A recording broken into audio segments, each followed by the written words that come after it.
Barbie Forteza halatang masaya na sa pag-aalaga sa kanya ng lalaking ito. Sino siya ating kilalanin?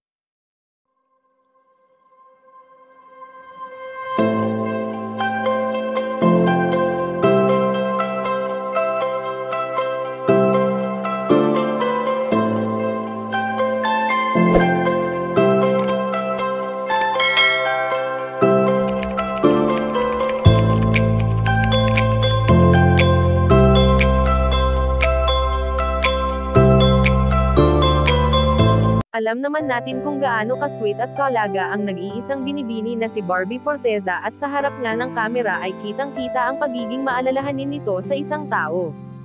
Marahil marami ang nag-iisip kung ano na kaya ang lagay ngayon ng puso nito, ngayong batid nating lahat na handa na itong pumasok sa panibagong buhay na atin nang minsan ay isinapubliko nito ang naging dahilan ng kanyang pagpapa-short hair.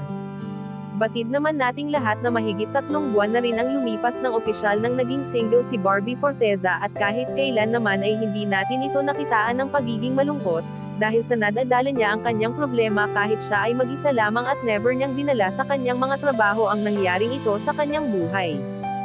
Subalit sa ngayon na masaya ang malimit na ibinabahagi ni Barbie Forteza sa kanyang mga latest posts sa kanyang mga social media ay marami ang napapatanong kung ano kaya ang dahilan ng kanyang pagiging masaya. Matapang na inamin ni Binibini Barbie Forteza na masaya na siya sa pag-aalaga sa kanya ng lalaking ito, at ang lalaking ito ay walang iba kundi si David Licauco na handang magpaka-gentleman sa dalaga.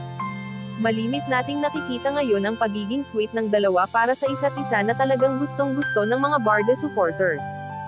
Kayo mga kachika, anong masasabi nyo dito? Please leave the comment and don't forget to subscribe.